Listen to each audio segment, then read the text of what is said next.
Bago ka bumaba dyan, isinga mo muna yung mga sipon mo. Hindi yung singhot ka ng singhot. Assalamualaikum! Kamusta kayong lahat? Inshallah nasa mabuti kayong kalagayan. So for today's video is all about Senator Amy Marcos. Ang dami daw nanliligaw sa kanya para maging Senate President. And gayon naman, meron ding vying ba o vying daw? Hindi ko alam kung paano yan yun. Basahin yun. Vying o vying, basta bahala na kayo. Okay? Itong kay Cheese Escudero at saka kay Soto for Senate President. Pero alam nyo guys, sa totoo lang, mas bet ko maging Senate President si Senator Amy Marcos. Bakit? Kaya niyang harangin ng lahat. 'Di ba? Lahat ng ginagawa ng kapatid niya. Hindi man niya maharang, hindi man niya mapigilan, at least na i-expose ang mga tao na umiikot at mga kumokontrol sa ating gobyerno. Siya lang ang nakikita ko na talaga namang may lakas ng loob kalabanin ang President Marcos. Though nandun na tayo na talagang iniligtas niya ang pangalan Marcos ng kapatid niya, kaya lang all in all pa rin sa lahat ng ginagawa niyang hearing, ang bagsak nito kay President Marcos. Ano bang ginawa ni Quezzo? Waiter lang naman siya ni Lisa Tanas, 'di ba? Mula nung naupo siya. Okay, sa pagkakatanda ko, correct me if I'm wrong. Mula naupo siya na as Senate President, okay, ilan lang ang nakita ko na yun nga yung kay Senator Lapid na ginawang culinary, ang Pampanga, ganyan. Pero mas nakapokus siya sa impeachment ni BP Sara. Di ba bakit? Kasi pakiramdam ko o feeling ko, gusto niya yung posisyon. Di ba nga bago mag-recess, actually, kare-recess lang nung pinapaayos niya na ang Senate para daw sa impeachment na mangyayari. Impeachment hearing ni BP Sara. Napakatagal pa nun. That was, I think, March. Oo, March o April, di ko alam. Basta pagka-recess, ganun na ang ginawa niya. Pinaayos niya na ang Senate. Siyempre nga naman kasi mapapanood ng buong mundo yan. Oo, dun siya nagpasikat ngayon. Kaya lang, hindi mo ikinagandang lalaki yan. Alam mo kung ano magandang gawin mo, Senate President. Okay? Bago ka bumaba dyan, isinga mo muna yung mga sipon mo. Hindi yung singhot ka ng singhot. Isinga mo muna, nakakadiri. Diyos ko Lord, ano ba naman tong lalaking to?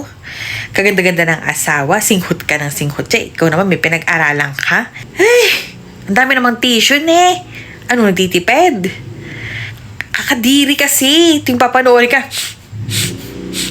Ganon ka ng ganon. Kakadiri. So, doon naman tayo kay Tito Soto, okay? I have nothing against with him. Kaya lang, syempre, siya kasi minsan na siyang naging Senate President, diba? Yun nga lang kasi, nakikita kasi ang competition doon sa upuan na yun. Lalo sa daming nangyayari ngayon sa mga Duterte. Okay. Ang nakikita ko lang talaga na po pwede dyan is si Senator Amy Marcos. Okay, huwag kayong magalit sa akin. Huwag niyo ako i-judge, ha? Talagang alam niyo naman sa una pa lang na talagang love ko si Senator Amy. At hindi ako, okay? Hindi ako, yung double face agent na tinatawag, ha? Alam niyo yan na sinabi ko noon na talagang pro Amy Marcos ako. At hindi niya ako binabayaran dito. Baka naman, Senator Amy. Baka naman, Senator Amy, di ba? Pero yun nga guys, alam ko madaming magagalit sa akin. Alam ko din naman na madaming babati ko sa akin ng mga kaalyado natin dyan. Pero, guys, kasi, ito lang yan, no? Tanging si Senator Amy Marcos lang ang pwedeng magsalita ng shitang names, bongerts, ganon. Kasi magkapatid. Di ba? Yun yung relationship kasi na meron silang bloodline na talagang sasabihin mo na ikaw napapagalitan mo yung kapatid mo, pwede niyang gawin yun. Ganun lang naman. Pero, don't get me wrong, pwede naman din tayo mamili Kaya lang, namimili lang naman tayo. And, hindi naman tayo masusunod. Kumbaga, parang we're just eyeing. Eyeing! Buying nga, hindi mo mabigkas. Ano ba yan? So, buying, being, bahala na kayo. Okay? Basta masasabi ko lang, ayun yung mga part na napapansin ko lang na talaga namang feeling ko, okay, malakas ang pakiramdam ko na may laban-laban tayo pagka si Senator Amy Marcos ang Senate President. Ganun yun. So, yun lamang guys, no?